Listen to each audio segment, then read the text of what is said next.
Karena memang diskusi itu ada yang dilakukan untuk ma'rifatu haqiqati syai'i bil yakin, ingin mengetahui hakikat sesuatu dengan yakin, yaitu tahaqquq wa tasabbut. Ada juga diskusi yang dilaksanakan hanya ingin mengatakan bahwa kita belum menyerah gitu. Seperti diskusi yang sedang akan dilaksanakan di Rabita Alawiyah, yang mereka mengundang beberapa orang dengan forum tertutup. Itu bukan diskusi untuk ma'rifatu haqiqati syai'i bil yakin, tetapi hanya untuk mengesankan kami belum menyerah gitu. Kami masih struggle for eksistensi. Kami masih struggle untuk belum menyerah bahwa kami bukan cucu Nabi. Tidak. Nah, itu dalil-dalil yang mereka sampaikan sama sekali tidak akan bisa menjawab daripada tesis saya itu. Kenapa saya bisa berkeyakinan seperti itu, Mas Yusuf? Karena algoritma dari abad 9, bagaimana penyambungan usaha-usaha itu dilakukan, itu sangat terbukti nyata bagaikan matahari di siang hari.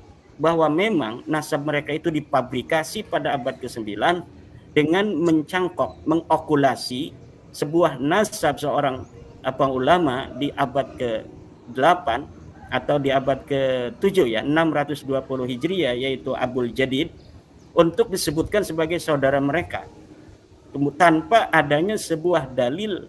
Dan dari sana kita telah dapat menemukan sebuah kesimpulan yang sangat meyakinkan bahwa Ba'alawi ini memang bukan turun Nabi.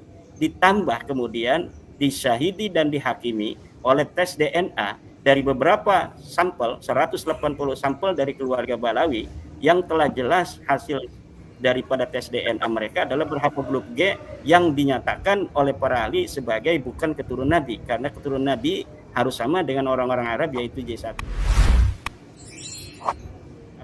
Dari pihak UIN mengharapkan acara itu sebenarnya terjadi, dilaksanakan, tetapi dengan kesepakatan bersama itu. Saya waktu itu belum memberikan statement apakah betul saya bersedia untuk hanya membahas sejarah, karena memang kalau bahas sejarah itu sudah ada tokohnya, yaitu Profesor Dr. Sumanto Al-Qurtubi. Kalau saya lebih ke dalam masalah nasab Ba'alawi yang saya teliti kan. Jadi saya tadinya itu kalau misalnya sampai terjadi, ini luar biasa sekali. Tapi apapun yang terjadi, saya respect apresiasi terhadap UIN, Wali Songo, yang telah berupaya untuk mendudukkan bersama pihak-pihak yang sedang berdiskursus ini agar ada solusi di tengah-tengah masyarakat. Walaupun itu bukan keputusan, hasil diskusi itu adalah kesimpulan, bukan keputusan. Tetapi minimal masyarakat akan melihat bagaimana sih dalil-dalil yang diberikan oleh saya sebagai orang yang telah secara yakin meyakinkan, hakul yakin, bahwa Ba'alawi ini memang bukan keturunan Nabi. Lalu bagaimana dalil-dalil yang akan diberikan oleh Rabita Alawiyah untuk mengkanter daripada tesis saya itu. Ini mungkin masyarakat sangat menunggu itu, karena memang diskusi itu ada yang dilakukan untuk ma'rifatu haqiqati syai'i bil yakin, ingin mengetahui hakikat sesuatu dengan yakin, yaitu tahaqquq wa tasabbut. Ada juga diskusi yang dilaksanakan hanya ingin mengatakan bahwa kita belum menyerah gitu. Seperti diskusi yang sedang akan dilaksanakan di Rabita Alawiyah, yang mereka mengundang beberapa orang dengan forum tertutup. Itu bukan diskusi untuk ma'rifatu haqiqati syai'i bil yakin, tetapi hanya untuk mengesankan kami belum menyerah gitu. Kami masih struggle for eksistensi. Kami masih struggle untuk belum menyerah bahwa kami bukan cucu Nabi. Tidak. Nah, itu yang sedang diupayakan, dan kita memahami itu sebenarnya ya. Saya sangat memahami sebagai seorang yang meneliti dari nasab Ba'alawi ini, bagaimana posisi psikologis mereka di dalam menghadapi sebuah kenyataan bahwa ketika diteliti apa-apa yang telah mereka yakini selama ini, ternyata setelah mereka juga ikut meneliti dari tulisan saya itu, mereka kemudian mencari maraji saya itu, mereka melihat kitab yang saya sebutkan, ternyata memang tidak ada ini. Ternyata memang tidak ada sebuah kitab nasab pun yang ditulis dari abad ke-4 sampai abad 9 yang menyebutkan bahwa Ubaid leluhur mereka ini anak Imam Ahmad bin Hambal, Imam Ahmad bin Isa, seorang keturunan Nabi yang terkonfirmasi. Ternyata benar loh, Ubaid ini nggak ada di kitab-kitab nasab dari mulai abad 4 sampai abad ke-9. Oh, ini katanya Imaduddin ini mengatakan leluhur mereka Faqih Muqaddam, Sohib Mirbat, Ali Qoli Qasam, Ubaidillah, yang katanya imam itu tidak ada di dalam kitab sejarah sama sekali. Setelah mereka juga melihat referensi-referensi saya, dilihat di dalam kitab-kitab sejarah yang saya sebutkan, oh memang kok tidak ada ini. Dalam kitab sejarah Musallam Al-Haji di abad ke-6 tidak ada itu nama leluhur mereka. Dalam kitab sejarah Al-Kamil fit Tarikh tidak ada leluhur mereka. Dalam kitab sejarah As-Suluk tidak ada leluhur mereka. Dalam kitab sejarah Al-Ataya As-Saniyah di Yaman tidak ada. Ulama-ulama yang disebutkan, ulama-ulama di Mirbat disebutkan, ulama-ulama di Tarim disebutkan pada saat di mana Faqih Muqaddam itu hidup, ternyata Faqih Muqaddam tidak disebutkan sama sekali. Itu mereka mulai gundah gulana gitu kan.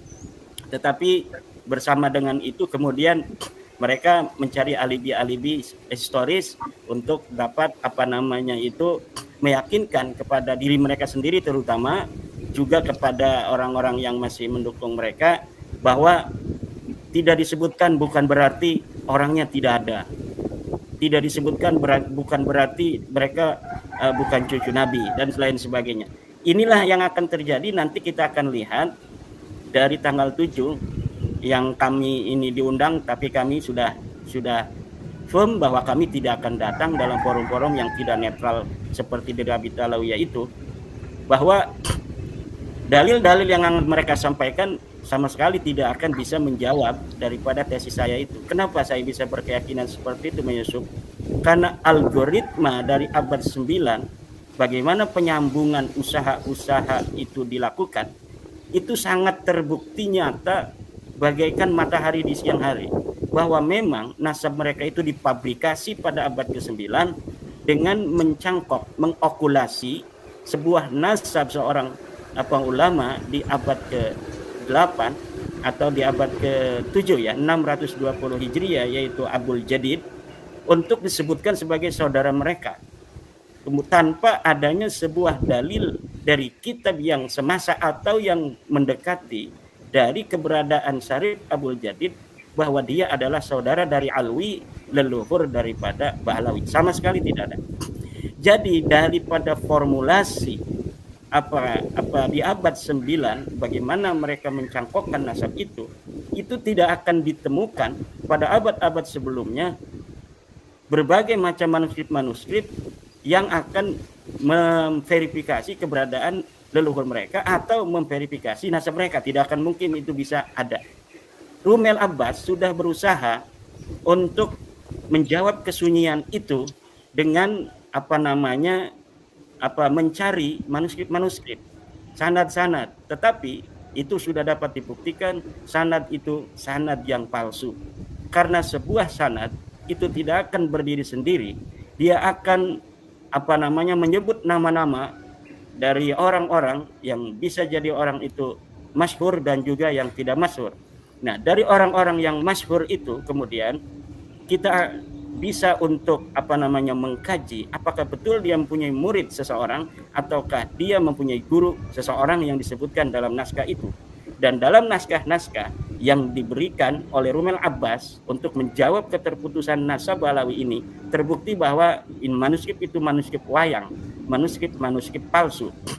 Kemudian mereka juga bermain di dalam kancah epistemologis. Bagaimana katanya apa yang telah saya tulis di dalam tesis itu tidak sama dengan metodologi para ahli nasab. Sebenarnya saya tidak terlalu ingin memberikan bagaimana metodologi ilmu nasab itu, karena saya yakin mereka sudah paham sebelumnya seperti itu. Tetapi ketika saya melihat bahwa mereka juga tidak memahami metodologi ahli nasab di dalam menetapkan nasab, terpaksa akhir-akhir ini saya menulis juga tentang metodologi ahli nasab seperti yang telah saya jawab untuk seorang pembela Bahlawi dari Madura. Bagaimana metodologi ilmu nasab? Bagaimana kitab Rasail fi Ilmil Ansab menyatakan tentang cara menetapkan nasab. Bagaimana kita Muqaddimat fi Ilmil Ansab menyatakan teori isbatin nasab. Bagaimana kitab Usul Ilmin Nasab wal Mufadalah bainal ansab menyatakan teori-teori munasab, dan semuanya itu sama. Karena ilmu nasab adalah termasuk di dalam ilmu sejarah, maka ilmu nasab itu teori cara untuk menelitinya itu mirip dengan teori ilmu sejarah, yaitu heuristik, kemudian kritisasi sumber, kemudian interpretasi, dan yang terakhir adalah historiografi. Dan dari sana kita telah dapat menemukan sebuah kesimpulan yang sangat meyakinkan bahwa Ba'alawi ini memang bukan turun Nabi. Ditambah kemudian disyahidi dan dihakimi oleh tes DNA dari beberapa sampel, 180 sampel dari keluarga Ba'alawi yang telah jelas hasil daripada tes DNA mereka adalah berhaplogrup G yang dinyatakan oleh para ahli sebagai bukan keturunan Nabi, karena keturunan Nabi harus sama dengan orang-orang Arab, yaitu J1. Itu yang bisa saya sampaikan, Mas Yusuf. Jadi saya kalau untuk yang telah diputuskan oleh UIN Wali Songo itu sangat mengapresiasi, dan kita juga menerima kalau memang itu sudah menjadi keputusan UIN, walaupun saya kecewa ya. Oleh karena itu saya setuju dengan Profesor Henry Subiakto yang mengusulkan bahwa acara ini harus digelar dengan tempat yang netral, tempat yang ilmiah, yang netral. Dan saya mengusulkan Forum Rektor Indonesia untuk mengadakan acara diskusi ilmiah di tempatnya, bisa di dalam negeri, di luar negeri, atau di mana saja, bisa secara offline, bisa secara online. Tidak usah pakai massa, tidak usah pakai orang yang hadir. Cukup saya dan Rabita Alawiyah, saya bersama beberapa teman dan Rabita Alawiyah, kemudian dihadiri oleh para profesor, para rektor dari seluruh universitas yang ada di Indonesia. Setiap universitas kemudian mengirimkan seorang pakar sejarahnya yang harus juga didampingi oleh seorang yang bisa baca kitab kuning. Itu bisa ada dari dalam universitas, atau bisa mencari dari pesantren-pesantren, agar nanti di dalam bagaimana maraji, masadir, referensi yang diberikan itu kemudian kita langsung konfirmasi dari sumbernya yang tentunya berbahasa Arab itu. Nanti akan bisa dilihat oleh forum rektor dalam suasana yang akademis bagaimana kekuatan daripada sebuah postulat bahwa Ba'alawi ini bukan turun Nabi. Demikian Mas Yusuf dan Profesor Dr. Henry, juga Dr. Kiai Haji Udi.